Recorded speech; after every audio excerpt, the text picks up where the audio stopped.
Hello guys, welcome to my YouTube channel. आज हम बात करेंगे टाइप्स ऑफ केमिकल रिएक्शन की। तो चलिए स्टार्ट करते हैं। हमारी फर्स्ट रिएक्शन है कॉम्बिनेशन रिएक्शन। कॉम्बिनेशन रिएक्शन का मतलब होता है जहां पर दो रिएक्टेंट आपस में मिलकर एक नए प्रोडक्ट का फॉर्मेशन करते हैं, उसे हम कॉम्बिनेशन रिएक्शन कहते हैं। For example, burning of coal. जब कार्बन ऑक्सीजन के साथ रिएक्ट करता है तब कार्बन डाइऑक्साइड गैस का फॉर्मेशन करता है। इसका जस्ट अपोजिट होता है डिकम्पोजिशन रिएक्शन। डिकम्पोजिशन रिएक्शन एक ऐसी रिएक्शन है जिसमें रिएक्टेंट दोनों अपना अपना अलग प्रोडक्ट का फॉर्मेशन करते हैं। फॉर एग्जाम्पल, कैल्शियम कार्बोनेट जिसे हम लाइमस्टोन कहते हैं, जब हम इसे हीट प्रोवाइड करते हैं तो ये कैल्शियम ऑक्साइड में कन्वर्ट हो जाता है, जो कि एक मेन प्रोडक्ट होता है जिसे हम क्या कहेंगे, क्विक लाइम कहते हैं। और कार्बन डाइऑक्साइड बाय प्रोडक्ट के फॉर्म में रिलीज होती है। थर्ड रिएक्शन हमारी है डिस्प्लेसमेंट रिएक्शन। डिस्प्लेसमेंट रिएक्शन का मतलब ये होता है जहां पर दो रिएक्टेंट होते हैं बट एक रिएक्टेंट इतना हाईली रिएक्टिव होता है कि वह दूसरे को डिस्प्लेस कर देता है।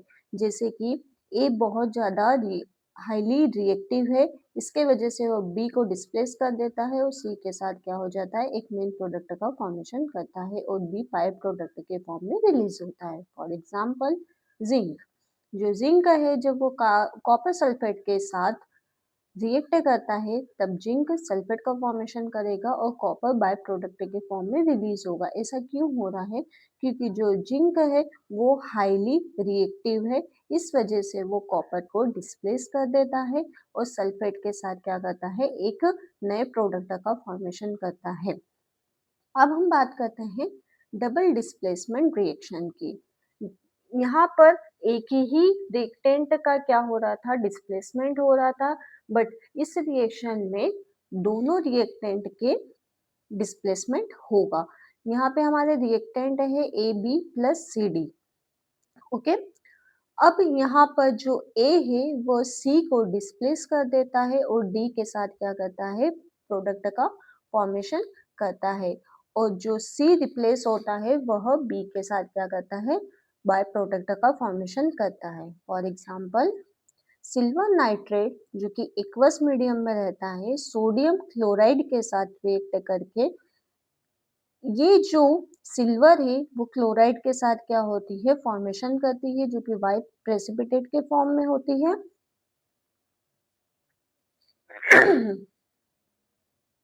और जो हम यहाँ पे एग्जाम्पल देखते हैं, सिल्वर नाइट्रेट जब सोडियम क्लोराइड के साथ रिएक्शन करती है तब यह सिल्वर क्लोराइड के साथ प्रेसिपिटेट का फॉर्मेशन करते हैं, जिसे हम कहते हैं सिल्वर क्लोराइड, और बाय प्रोडक्ट के फॉर्म में बनता है सोडियम नाइट्रेट जो कि एक्वस फॉर्म में होता है। अब ये व्हाइट प्रेसिपिटेशन क्या होता है? व्हाइट प्रेसिपिटेशन मतलब कि इनसॉल्युबल सॉलिड होता है। चलिए हम स्टार्ट करते हैं। Precipitation reaction. प्रेसिपिटेशन रिएक्शन का मतलब जहां पर दो रिएक्टेंट होते हैं A B plus C D, यहाँ पर ए जो है वो डी के साथ रिएक्ट करता है। क्यों? क्योंकि सी जो है वो कम रिएक्टिव है एज कंपेयर टू ए, तो वह डी के साथ मिलके एक प्रोडक्ट का फॉर्मेशन करता है जो कैसा रहता है, इनसॉल्युबल सॉलिड रहता है, जिसे हम कहते हैं प्रेसिपिटेट। और जो सी है वो बी के साथ क्या करेगा, बाय प्रोडक्ट का फॉर्मेशन करेगा। अब हम इसे एग्जांपल से समझते हैं। सोडियम सल्फेट एक्वस फॉर्म में है, बेरियम क्लोराइड जो कि ये भी क्या है, एक्वस फॉर्म में है। एक्वस फॉर्म मतलब कि जहाँ पे वाटर ऐड किया हो। इन दोनों में जो सोडियम है वो क्लोरीन के साथ अलग हो जाएगा, सोडियम क्लोराइड का फॉर्मेशन करेगा, और बेरियम है वो सल्फेट के साथ रिएक्शन करके एक सॉलिड, इनसॉल्युबल सॉलिड का फॉर्मेशन करता है, जिसे हम कहते हैं बेरियम सल्फेट। अगली हमारी रिएक्शन है एक्सोथर्मिक रिएक्शन। इसे याद करने के लिए एक्सो का मतलब हम निकालते हैं एग्जिट से, जहाँ पे हमारी हीट क्या हो रही है, एग्जिट हो रही है। थर्मिक का मतलब होता है एनर्जी या हीट। इस रिएक्शन में ए और बी दो रिएक्टेंट होते हैं जहाँ पे ये सी का प्रोडक्शन करते हैं और हीट जनरेट करते हैं। For example, respiration. रेस्पिरेशन की प्रोसेस में ग्लूकोज जब ऑक्सीजन के साथ रिएक्ट करता है तो कार्बन डाइऑक्साइड रिलीज करता है, वाटर रिलीज करता है और हीट रिलीज होती है, जो कि हम किस फॉर्म में यूज करते हैं, एटीपी के फॉर्म में यूज करते हैं। सेकंड हमारा एग्जांपल है क्विकलाइम। क्विकलाइम में कैल्शियम ऑक्साइड वाटर से रिएक्ट करता है और स्लेकलाइम का फॉर्मेशन करता है और हीट जनरेट करता है।